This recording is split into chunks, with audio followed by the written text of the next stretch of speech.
नमस्कार, आप देख रहे हैं जोहार झारखंड। मैं हूं रुचिकर। आज आपके साथ बुलेटिन की शुरुआत इस वक्त की बड़ी खबर के साथ करेंगे। आपको बता दें कि सबसे पहले बात पश्चिम बंगाल के मुर्शिदाबाद में हुई उस हिंसा की करते हैं जिसने ना जाने कितने हिंदू परिवारों को अपना घर छोड़कर भागने पर मजबूर कर दिया।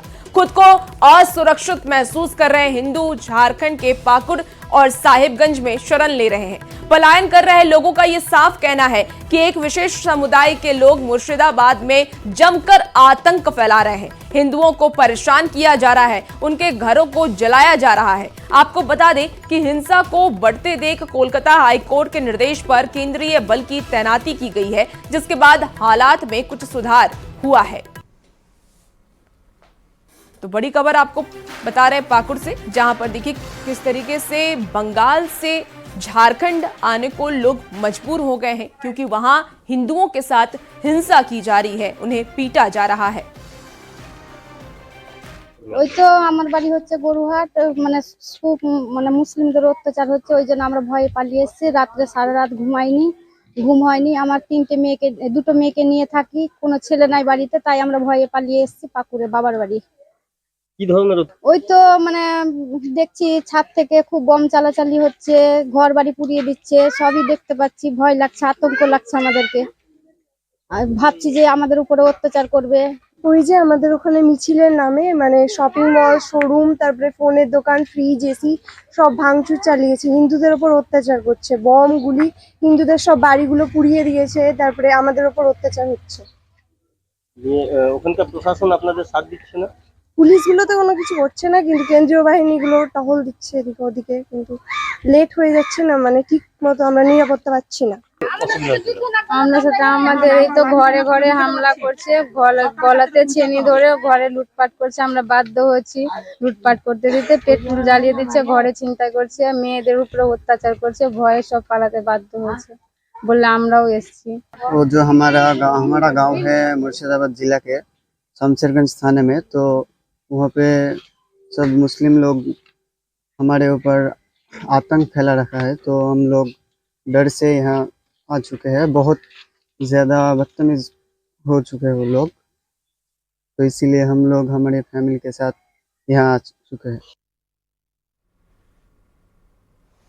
तो देखिए, हिंसा में हिंदुओं को अब निशाना बनाया जा रहा है। जान बचाकर हिंदू परिवार पाकुड़ में अब शरण लेने के लिए पहुंच गए हैं। मुर्शिदाबाद से हिंदुओं का पलायन जारी है और अलग अलग जगह पर झारखंड के जो लोग रहने वाले थे, जो बंगाल में रोजी रोटी के लिए गए थे, वो अब अपने घर वापस आ गए हैं, क्योंकि लगातार वहां पर हिंदुओं पर हिंसा की जा रही है, उनके साथ उनकी हत्या की जा रही है, और इसी के खौफ में वो अब अपने घर वापस आ गए हैं। देखिए, झारखंड पहुंच रहे परिवार की अगर हम बात कर लें तो पाकुड़ साहिबगंज में भी पलायन जारी है। लोग बंगाल से खौफ में अब झारखंड आ गए हैं। मुस्लिम पर अत्याचार का आरोप लगा है कि लगातार मुसलमान जो हैं वो हिंदुओं पर हमला कर रहे हैं।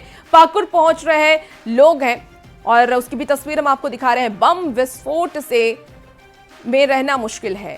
तो ये झारखंड जो लोग पहुंचे हैं उनकी आप बीती है, किसी तरह वो लोग अपनी जान बचा करके यहाँ पहुंचे हैं और पेट्रोल डालकर घर जलाया गया, ये भी आरोप उन्होंने लगाया है। इसके साथ ही महिलाओं पर अत्याचार का भी आरोप महिलाएं लगाती नजर आ रही हैं। उनका कहना है कि महिलाओं पर भी अत्याचार किया जा रहा है। बम पिस्टल के साथ घूम रहे हैं उपद्रवी। तो सीपीएफ की तैनाती के बाद हालात अब कहीं ना कहीं सुधरे नजर आ रहे हैं। और मुर्शिदाबाद में कैसे हुआ जुर्म, पश्चिम बंगाल से पलायन कर झारखंड पहुंचे पीड़ित परिवार ने अपनी आपबीती सुनाई है।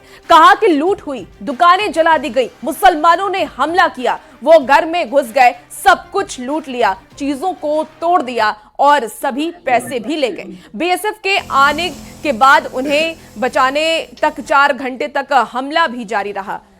पूरी बर्बरता की कहानी देखिए।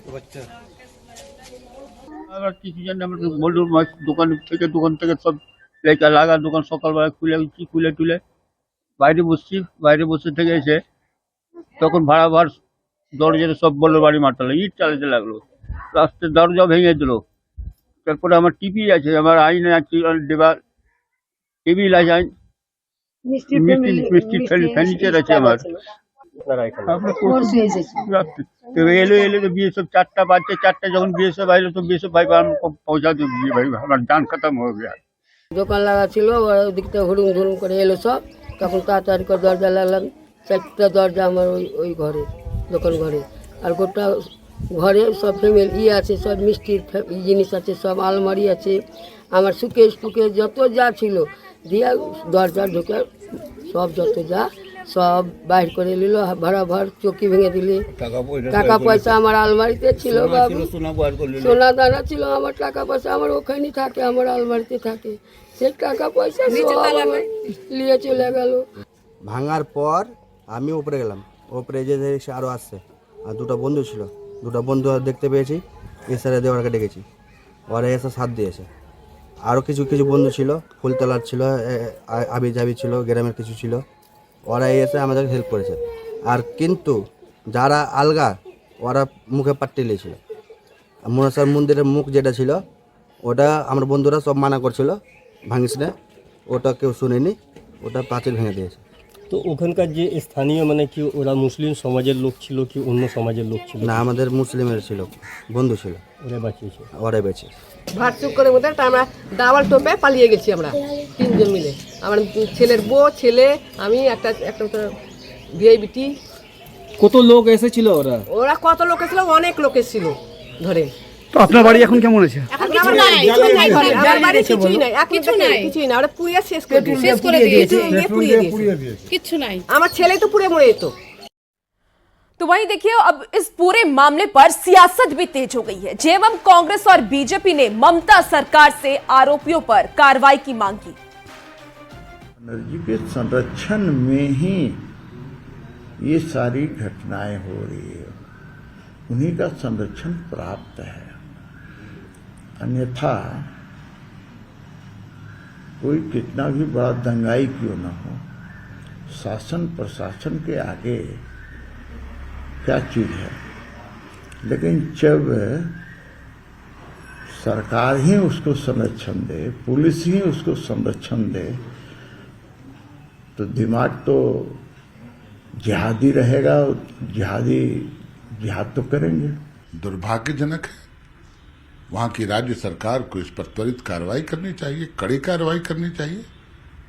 केंद्र सरकार सिर्फ जो केंद्र में बैठी हुई सरकार बयानबाजी न करे, इस पर राजनीति न करे, गृह मंत्रालय का भी कोई दायित्व होता है, तो कहीं न कहीं राज्य सरकार केंद्र सरकार दोनों अपने दायित्व के निर्वहन में विफल साबित हो रहे हैं। बिल्कुल गंभीर घटना घटी है मुर्शिदाबाद में, और हमें लगता है कि बंगाल की सरकार को इस पर कार्रवाई करनी चाहिए, इस पर एक्शन लेना चाहिए।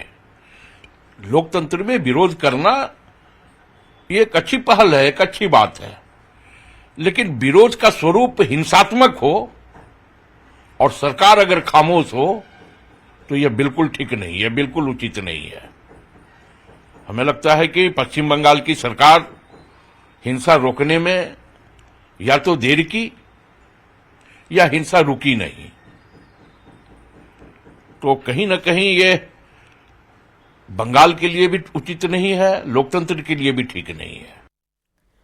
और इसी बीच आपको बड़ी खबर चाईबासा से बता रहे हैं, जहां सारंडा और कोल्हान जंगल में एंटी नक्सल सर्च ऑपरेशन में सुरक्षा बल को बड़ी सफलता मिली है। नक्सलियों के प्लांट किए गए हैं 7 आईईडी बम को बरामद कर उसे नष्ट कर दिया गया, और इसमें जराईकेला के 1 ग्राम, बाबूडेरा के जंगली इलाके से 5 आईईडी बम और टोंटो के 1 ग्राम, बकराबेरा से 2 आईईडी बरामद किए गए हैं। और इसमें 15 किलो का 1 आईईडी, 10 किलो के 2 आईईडी और 5 किलो के 2 आईईडी और साथ ही 4 किलो के 2 आईईडी बम को भी इसमें शामिल थे। और इसी के साथ सुरक्षा बलों ने नक्सलियों के 11 बंकर और 6 मोर्चा को भी ध्वस्त कर दिया। तस्वीरें भी टीवी स्क्रीन पर आपको इस वक्त हम एक्सक्लूसिव दिखा रहे हैं, जहां इन बंकर में माओवादी के शीर्ष नेता मिसिर बेसरा और टीम के ठहरने के इंतजाम थे। इन बंकर से आईईडी बनाने की मशीन, तार और कारतूस और दूसरे सामान भी बरामद किए गए हैं। और क्या आपने कभी नक्सलियों का बंकर देखा है? आपको दिखाते हैं कि आखिर नक्सलियों का बंकर कैसा दिखता है। सारंडा और कोल्हान में सुरक्षा बलों की दबिश के बाद 11 बंकर मिले, जिसे सुरक्षा बलों ने नष्ट कर दिया। टीवी पर पहली बार नक्सलियों के बंकर की ये एक्सक्लूसिव तस्वीर सामने आई है। आप भी देखिए और जानिए कैसा दिखता है नक्सलियों का बंकर।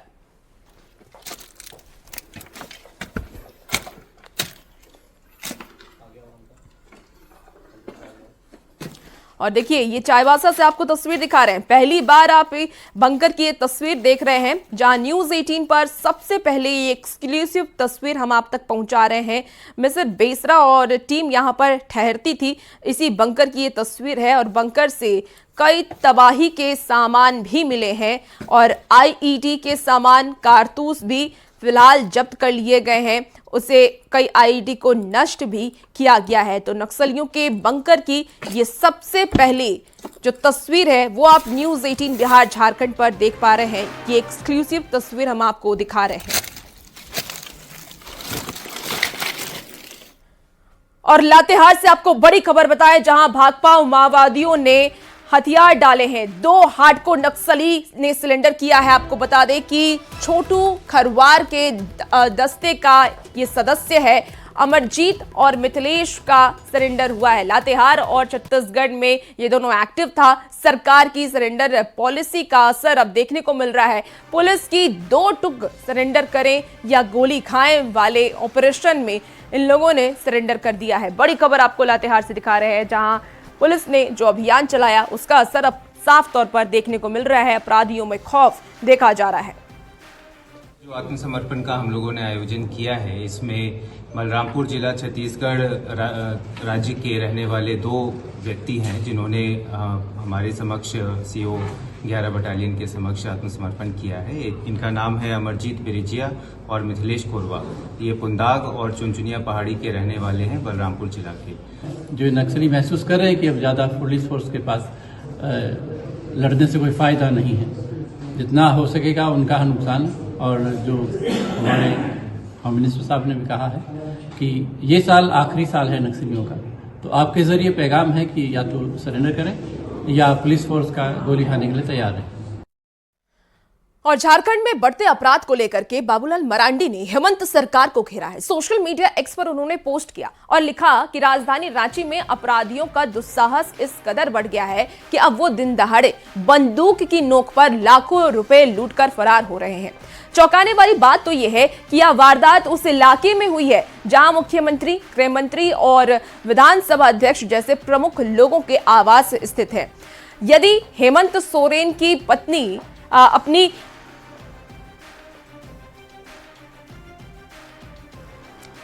तो देखिए, बाबूलाल मरांडी का ये पोस्ट आपको बता रहे हैं। उन्होंने लिखा है कि यदि हेमंत सोरेन अपनी पारिवारिक प्राइवेट लिमिटेड पार्टी का मालिकाना हक हथियाने से फुर्सत मिल गई हो तो राजधानी रांची समेत पूरे प्रदेश की कानून व्यवस्था को सुधारने का ईमानदारी से प्रयास करें। तो ये नेता प्रतिपक्ष बाबूलाल मरांडी का ये पोस्ट हम आपको इस वक्त टीवी स्क्रीन पर दिखा रहे हैं। उन्होंने किस तरीके से अपराधियों पर नकेल कसने की अपील सीएम सोरेन से की है।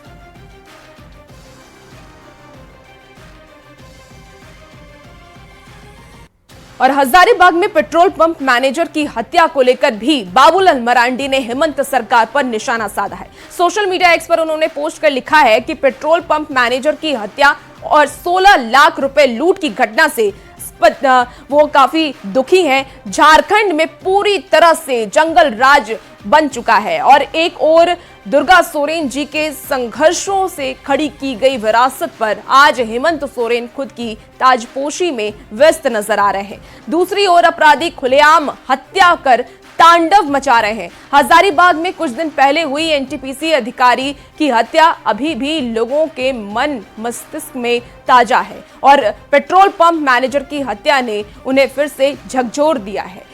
आपको बता दें कि उन्होंने इसके साथ ही यह भी लिखा कि लव लश्कर के साथ विदेश जाने की तैयारी कर रहे हेमंत सोरेन क्या इसी कानून व्यवस्था के आधार पर निवेश मांगेंगे? शरीयत को दिल में रखने वाले झामुमो ने अपने अधिवेशन में क्या हत्याओं की घटनाओं को रोकने का प्रस्ताव पारित किया? अगर नहीं तो क्योंकि झामुमो जनता का भयादोहन कर अपराध का काला साम्राज्य स्थापित करना चाहती है। देखिए, ये हेमंत सोरेन पर सीधे सीधे कटाक्ष करते हुए बाबूलाल मरांडी नजर आ रहे हैं और उन्होंने सोशल मीडिया एक्स के जरिए तमाम बातें लिखी हैं। हजारीबाग पुलिस तत्काल आरोपियों को चिन्हित कर कड़ी कार्रवाई सुनिश्चित करे और प्रदेश के सभी पेट्रोल पंप कर्मियों की सुरक्षा का वो शपथ ले, ऐसा बाबूलाल मरांडी का कहना है। तो देखिए, उन्होंने सोशल मीडिया के जरिए सीधे तौर पर सरकार पर भी निशाना साधा है, प्रशासन पर भी सवाल उठाए हैं और अपराधियों पर नकेल कसने की अपील भी की। और इसी बीच आपको हजारीबाग से भी बड़ी खबर बताएं, जहां अनीता हत्याकांड में एक नया मोड़ सामने आया है। आपको बता दें कि सूचक पलटा अशोक कुमार को निर्दोष ठहराया गया।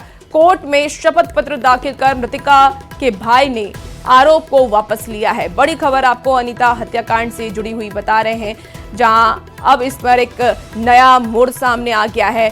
सूचक पलटा अशोक कुमार को निर्दोष ठहराया गया और कोर्ट ने शपथ पत्र दाखिल कर मृतका के भाई ने आरोप को वापस ले लिया। उन्होंने कहा कि पूर्व एसडीओ अशोक कुमार निर्दोष हैं और उसने मेरी बहन को नहीं मारा है, उसकी हत्या नहीं की है। बहन अनीता की हत्या नहीं हुई है, बस वो एक हादसा था। 27 दिसंबर 2024 को एसडीओ के सरकारी आवास में रहस्यमय तरीके से अनीता का जलने के बाद इलाज हुआ और इलाज के दौरान ही उसकी मौत हो गई। उसके बाद ही उनके ही परिजन ये बताते नजर आ रहे थे कि उनके पति ने ही उसकी हत्या की है, लेकिन अब उसमें एक नया मोड़ सामने आ गया है और जो एफआईआर दर्ज किया गया था उसे अब वापस ले लिया गया।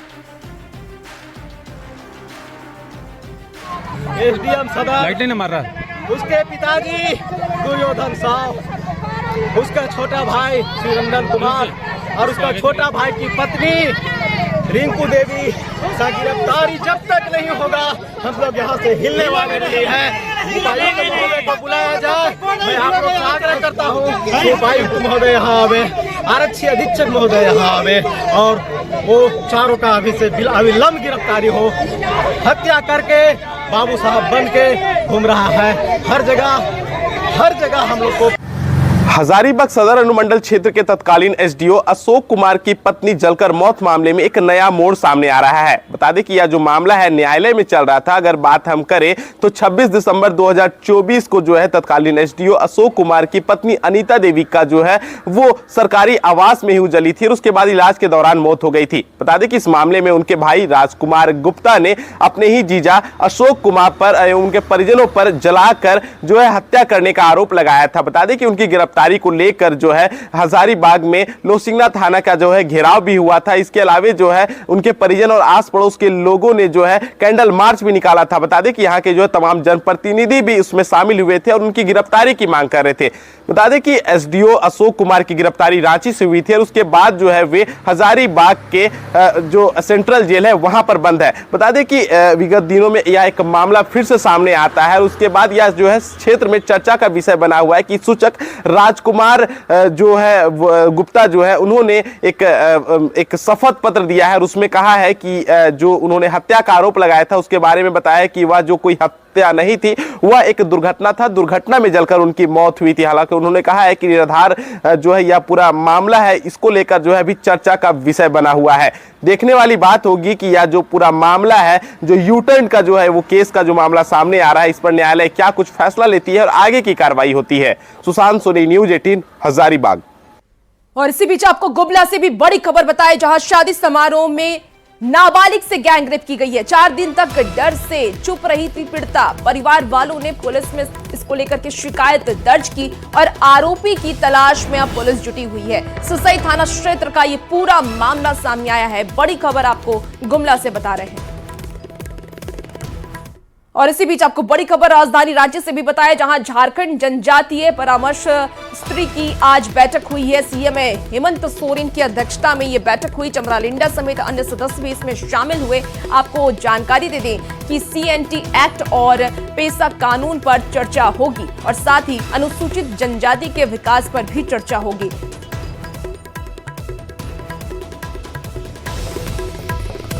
और फिलहाल इस बुलेटिन में इतना ही। आप बने रहिए न्यूज 18 बिहार झारखंड के साथ।